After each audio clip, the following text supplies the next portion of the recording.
And I grabbed these two guys and we went and just started creating. There's nothing pre-thought. It's just like, what if we do this? What about that? Welcome to another episode of Photographer Profile. My name is Nathan Rupert. I started this podcast to give photographers a worldwide platform to share their work and stories. If you like weird and wacky portraits, incredible landscapes, stick around. Brian here with me. Hey Brian, how you doing? How you doing? How you doing, Nathan? Good to see you. Great. Just give an introduction to the people about yourself and your photography. Well, my name's Brian Kuhlmann. I have been a professional photographer, earning money at this for a little over 43 years now. It's an amazing career. I've done pretty much every type of photography. I've done a lot of lifestyle, a lot of high-end advertising, portraits, architecture. Over the years, I've changed my discipline to learn more and more about the business. And now I'm kind of focusing on fine art and working in that realm. I still do a lot of commercial assignments, but I really enjoy working towards. Where are you located, just so people have a frame Oh of yeah. reference? So I'm located in Santa Barbara. I moved here right during the pandemic, right before. It couldn't have been a better choice. I moved to Santa Barbara from LA. I was in LA Okay. for 11, 12 years. And then before that, I was in downtown Chicago for about 12 years. My original business and where I started and grew up was in St. Louis. Interesting. And you survived through the fires and all that craziness that Yeah. happened up Yeah, there? I mean, it's been, there was a small fire when I first moved here, which had started up on the hillside behind me. I just watched that thing explode into the entire hillside. It was frightening at first. I'm pretty much downtown, so I knew I was safe. But man, to watch a forest fire really take root, it was scary. And what about hobbies outside of photography? Are there any hobbies you enjoy outside of photography? Photography has just always been my thing. I'm doing a lot of landscape. I'm working on a series of photographing trees all around the world. I've been traveling through India, through Yemen, through Oman, through all of Europe. I just got back from Morocco, Portugal, and Spain. That's been a fantastic project. But I have an off-road vehicle. I have a 4x4 that lifted and fully outfitted. So I love going camping and Gosh. yeah, completely getting off grid and going way out in the middle of nowhere and living like that and taking photographs of things a lot of people don't get to see is something really All exciting. right, you need to send me a video of you on this thing so I can I put it in the will. I will. podcast. I will. I'll do it.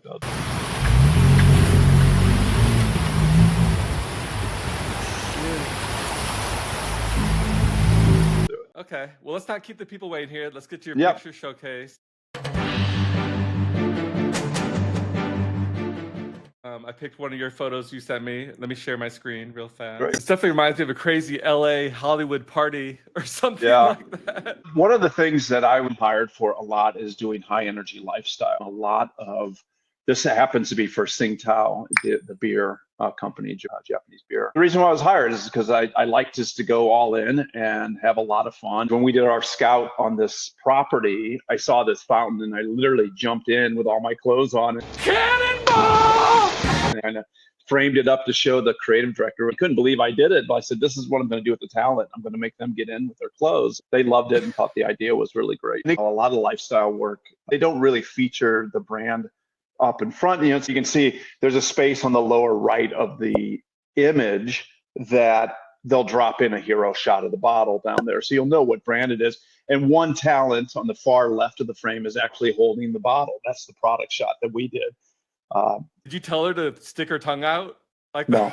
No. Okay. No, and again, with good talent, you're just hoping they knew what I was trying to do and they just kind of went with it. I had a vision for this and I just set myself up knowing that something really cool might happen here. And it just happened. It was really a great. Yeah, this could be any alcohol brand, any company Any can brand, actually reuse any this. brand. Yeah, any brand Absolutely. can reuse this probably. Yeah. That's good for you. Just Yeah, no, it's great. I think my creative directors and the clients that tend to choose me to work on campaigns see that in my work is I'm really good at shooting and capturing in the moment things that you couldn't really plan this. Okay, you stand here, you stand there, you do this. It doesn't work that way. In real lifestyle photography, you're capturing the moment. You're creating a scenario and then you're just keeping your eyes open, waiting for that moment. And that's what. awesome. Well, great job. I love it. Thank you. All right, let me bring up the second one. This image is pretty new. I'm working on a body of work with astrophotography, and it combines my tree work. So I'm doing a lot of trees and photographing what I'm calling disappearing landscapes. The trees are always falling down, being burned, human encroachment. This is part of work that I haven't created in the last 40 plus years, which was astrophotography. I've certainly photographed the Milky Way and it's been out there, but I've really started focusing on and learning about capturing really deep Milky Way shots. This particular shot is created on an island over in Yemen. It's called Socotra, very small island in the Arabian Sea. There's one airplane in every Tuesday morning, picks up the people that dropped off the week before. You get off and then you're there for a week exploring the island. So they have mountains. They have a huge canyon, almost like the Grand Canyon. And then in each climate is different types of trees. These are bottle trees. They're endemic to the island. They're in bloom in March. Bottle trees. I think there might be some in Africa. I've never seen them anywhere else in the world. So this particular shot, it is done in multiple images. So the trees were shot a little after sunset during blue hour. And then I created multiple images, stacked images of the Milky Way. I shoot on a Sony A7R4. And then I have a filter, an HA for the infrared, where I'm also shooting a series of images and then stacking them all together to pick up some of those nebulae, which is those red glows you see within the Milky Way that we can't see with our naked eye, but they're there, with the right filter. But you took the Milky Way shot while you were there? Oh yeah, yeah, absolutely. It was shot. Everything was shot after the sun was setting, and after I created the image of the bottle trees. The sun went all the way down. I got a good clear shot of where I wanted the Milky Way in the frame, and then shot the Milky Way without any trees in it. The roots of the tree don't even look like they're in the ground. They're just kind of laying above the really, ground. That's what's so interesting about these trees. They're really bulbous, and the roots, it's a very rocky soil, so they're super shallow roots. And the coloring, the roots become almost the silvery purple. And then the bottle itself, the tree itself is like this gold, and it's almost, I'm going to call it waxy. It's like a gold color. It's really interesting. Looks like every shape and size. Dr. Seuss? Dr. Seuss book or something. Yes, it does. It does. So there's on this island, I photographed frankincense trees. I never knew where frankincense comes from. I know the odor of frankincense during holidays or whatever at church. I was able to photograph beautiful frankincense trees. And then they also had dragon trees, which is another endemic tree to that island. Now, there are dragon trees in other areas. We actually, in fact, have several dragon trees here in Santa Barbara. I've identified half dozen of them maybe, but they're not supposed to be here. They were transplanted in this realm. I think we have a dragon tree at Coronado, Hotel del Coronado here in San Diego. Very good possibility. I've been to the Coronado a few times, but I can't say I remember a dragon tree down there. I'll have to find my it's called the dragon blood. The sap is blood red, and they use it in different properties. It's medicine, and they say it carries a lot of different health properties. It's kind of like varnish almost. It doesn't really dilute with water. You kind of have to dilute it other ways. It's interesting. Well, I want to share the next picture because it's kind of related to this one. It's the same. Yeah. It's just different, same. Right? So let me shot the same night. The next one. Yeah. I've always wanted to do this type of shot, but just haven't tried it yet.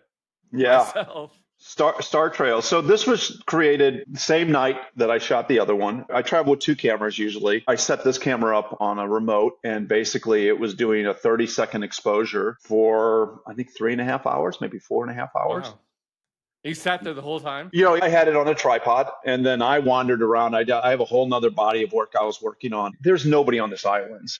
I wasn't fearful of anything happening to the camera, but I could see it every once in a while. I could see the light was still going off on the camera, so I knew it was working. It was doing its thing. And I brought all the images, all the exposures into an app called Star Stacks, and it creates these star trails. I think Photoshop has a plugin for it as well. But a lot of people I see that do these star trails, you never get to see the original stars. And what I love about this shot is you still see the Big Dipper through the star trail. So I layered it in so you could still maintain a good clear shot of the sky behind the actual trail. And you got it right the first time. That sucked to redo it after waiting a couple of hours.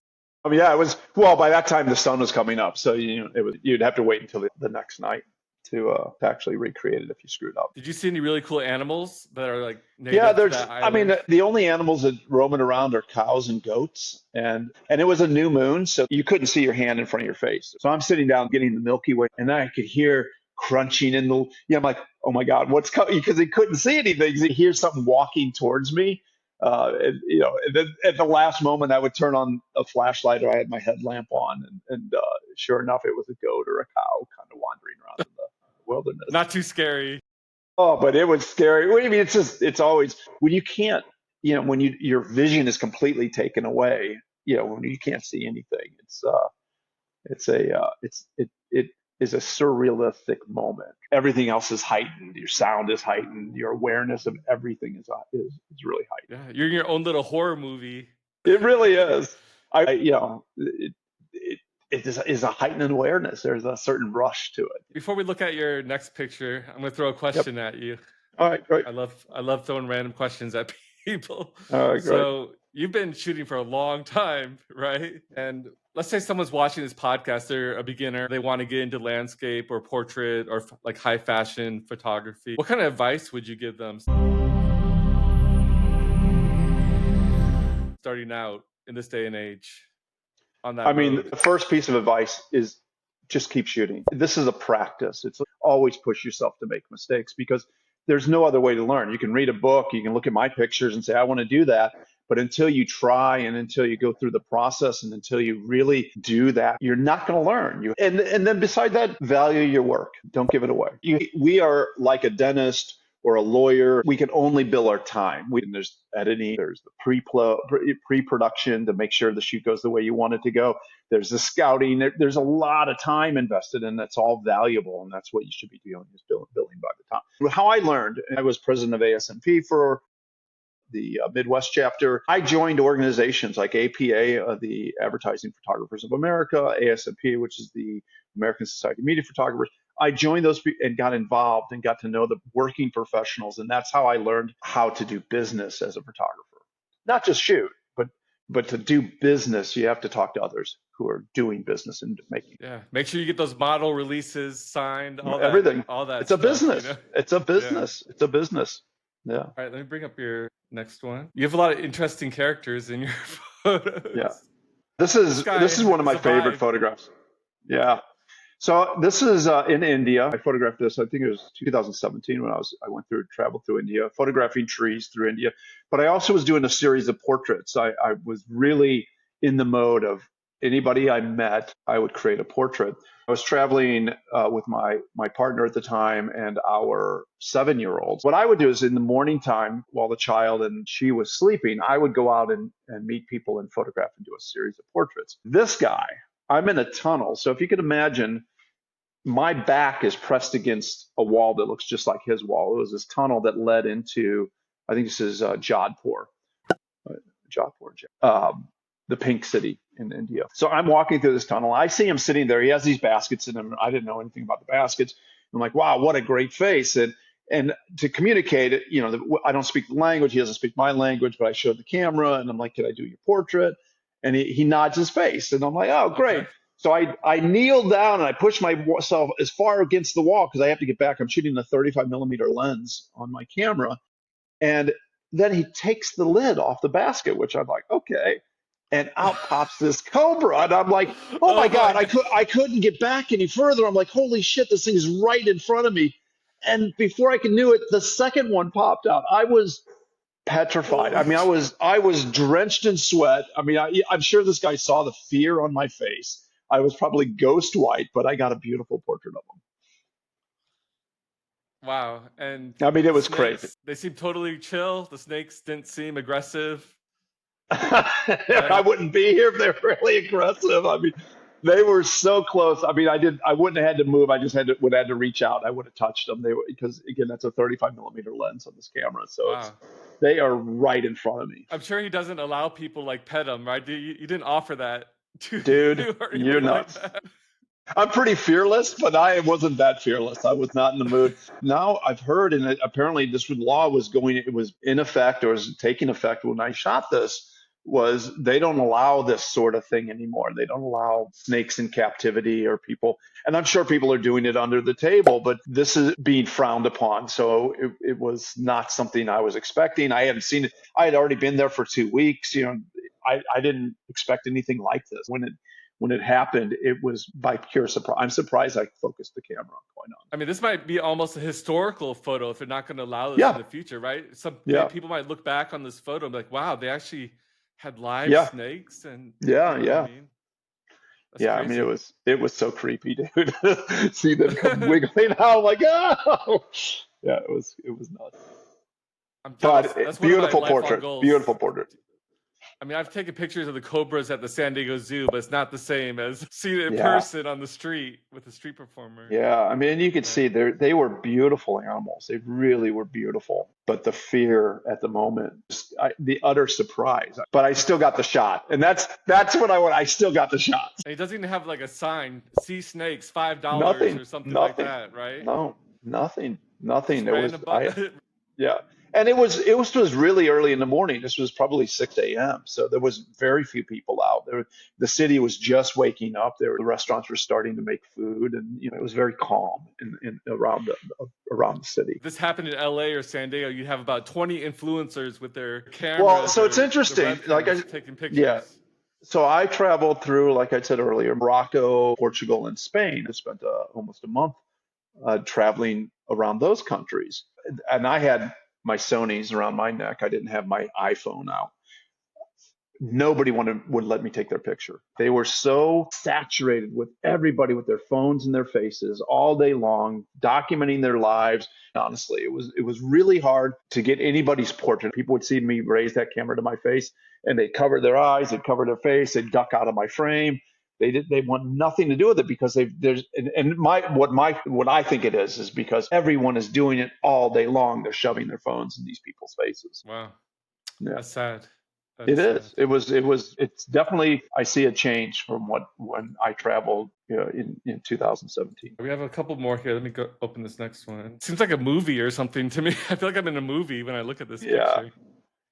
I'm really happy with this photograph. Completely unplanned. It symbolizes my journey of going into the woods and what I'm creating now in my work. This is in Lassen's Volcanic National Park, if you're familiar with that park. It's so underrated. Nobody goes there. It's Northern California. It is a beautiful place. I had just pulled into the parking lot and was going to make my way down this trail. This woman came walking by me and was walking down the trail ahead of me. And she doesn't know I took her picture. It captured the moment. And again, it symbolizes to me my own journey of going into the woods. Is she religious? Is she Quaker? I'm not exactly sure what the wardrobe is she's wearing. Yeah, she doesn't look like a tourist, that's for sure. Right. So that is what makes it interesting as well. And then, of course, the framing of it, the lighting, it was fleeting. It was there and it was gone. It was done. I mean, it's just like you don't get second chances. I couldn't chase her down and say, hey, can I have you rewalk that path a few more times? Because she one moment and then she was gone. It's like she's walking through hell, right? Because you have the trees, like part of the tree cut off there on the sides and the other tree cut off on the top. Well, isn't that what art? Hell. Yeah, it's your own interpretation. That's what's beautiful about art is you can have any interpretation. And again, because I was there and I know the absolute beauty 360 around me, I can't see hell. I just see beauty everywhere. So yeah, I could see that. I could see that analogy. I'm sure she would love to see the picture if you. How do I even find her? I don't even know.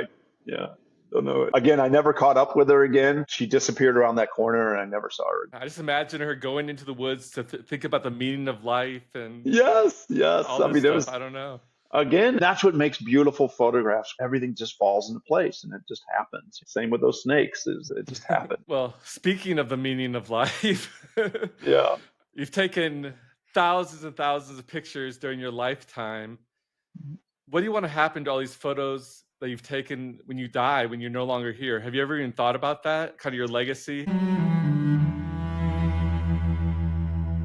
I'm turning 60 next week. I have thought about it. It got close to 1,500,000 just on my server.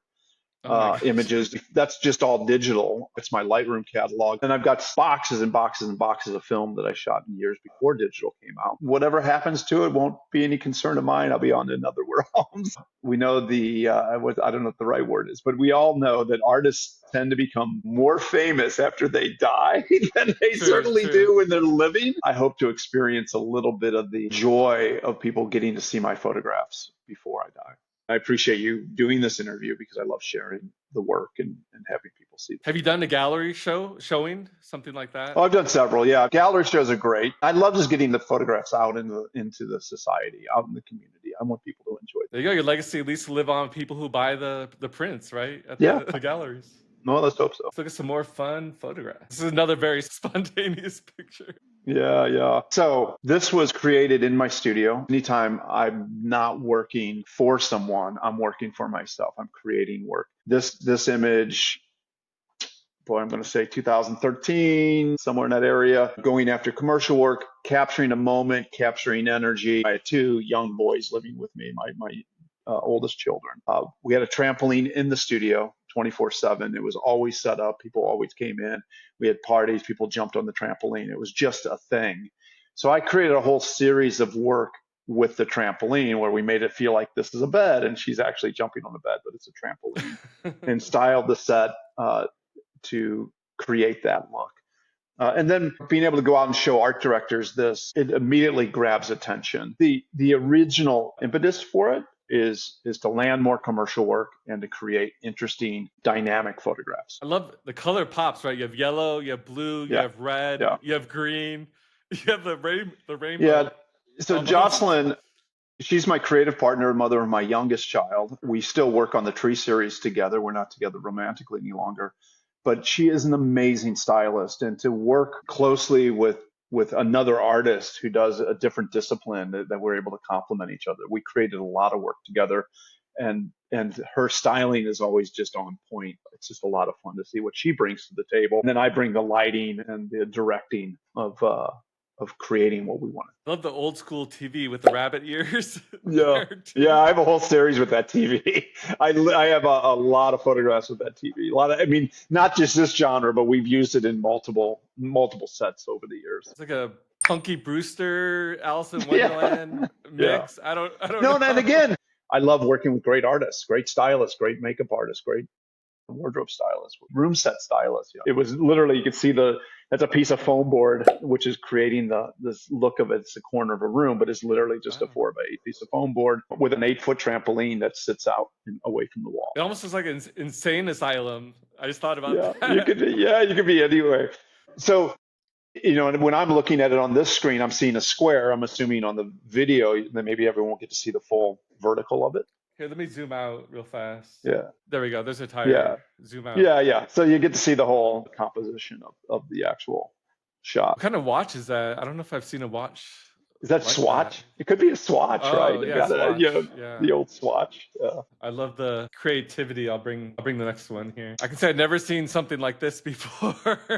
This is dancers. I have worked and love working with dancers.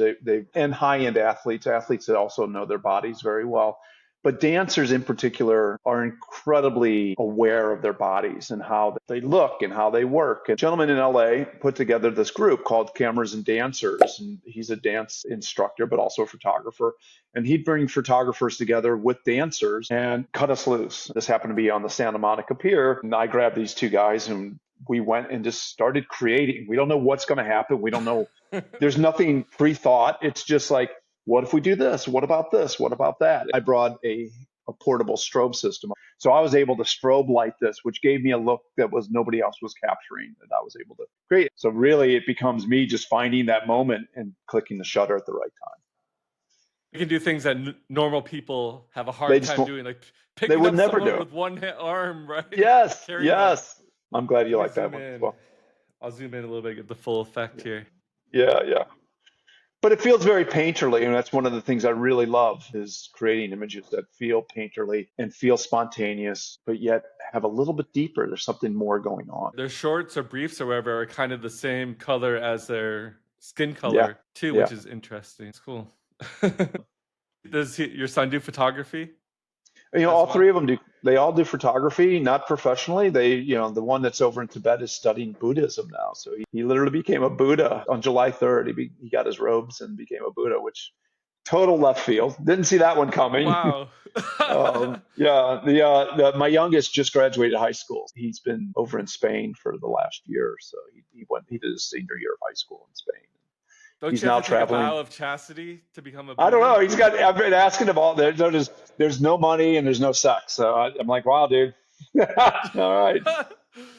Those are Good the luck. two best things in life. I know. I'm like, good luck. But we'll see. I mean, he's really, he's exploring meditation, his driving force of learning Buddhism, just to learn about the different stages of meditation. Hey, it's his life. If that's what he It wants is. to No, do. we first moved to LA. He looked up and he goes, I know what I want to do. And I'm like, what do you want to do? He just graduated high school. He goes, I want to fly helicopters. And he literally went and got his commercial helicopter pilot license. After he did that, he goes, I want to learn how to fish. And he moved to Alaska and fished for a couple of years. And then he came back and goes, I'm going to go over to Tibet and learn Buddhism. I'm like, all right. So he just keeps going. Wow.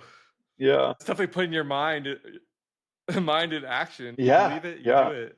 No, so if anything, I'm super proud of him. I'm super proud of all three of my boys, and they've all worked in different capacities on my set. My assistant, my first assistant, my studio managers, they've all seen me and how I approach life and how I approach my art. I think that's really stuck with them, that they're just like, there's no limits. If you want to do it, just go do it. And That's great that you installed that in them. Okay, I think this is the last one. Very artistic. yeah, zoom out so you see the little thing. Yeah, this is for the composition. Sorry, is that better? Yeah, I mean, and this is part of a series. This was during the Gulf oil spill. I was so angry and the devastation that was happening down in the Gulf of Mexico that I called up a dance company. This is a dance company out of Chicago, Hubbard Street Dance Company. I called them Okay. up. I said, I want to do a sketch. I go, I have an idea. I want to use fabrics and have dancers interpret this oil spill. I want to introduce plastics. You can see this is used Target bags, shredded Target bags. If you Oh, if you interesting. zoom in on his face, you can kind of see that those Oh, are I see all it. they're all Target bags. So they're shredded. So I had each dancers come onto my stage and interact with this plastic, and I had thick, hefty black plastic bags that were to represent oil. Then I had silks that was this beautiful teals and blue silks that represented water. Then I had this company just interact with these pieces, and I was testing in HMI. So this is shot under an HMI, continuous light source, before LEDs. This was probably 2014, 2015, 1200 par HMI. But then I also used Broncolor strobe lighting. So I was mixing the exposure, dragging the shutter, and capturing it with the back focal plane on the Hasselblad, so that it was getting this movement. And again, you're only showing one. There's a whole series of this. Working with the dancers, and it was literally a sketch. How would they interpret oil and the weight of these plastic black bags? How do they interpret these lighter plastic bags? So yeah, it was fun. Did you get any feedback or response from the oil companies? Anyone see No, this? I had a couple of shows. I had it in a gallery. I didn't ever show it to oil companies. I was just so furious about everything. If you remember that time when that was going on, it was horrific. This looks like the angel of death. That's what that Yeah, reminds me yeah, of. With the red being the blood from the Target bags. That's yeah, interesting. yeah. Wow, that's cool. Yeah, a lot of fun. I mean, again, if I'm not working on a job, I'm always just trying to find other ways and trying to bring imagery to life. I love how you just get these random ideas. You're like, let's try this. Let's throw it out there. Yeah, Let's see what we there, can why do. not? Yeah, yeah. Final question before we wrap things up here. You've shot a lot of models. You've gone to a lot of crazy places around the world, interesting people. Any wild or crazy stories that you haven't shared yet from these adventures that really stand out to you?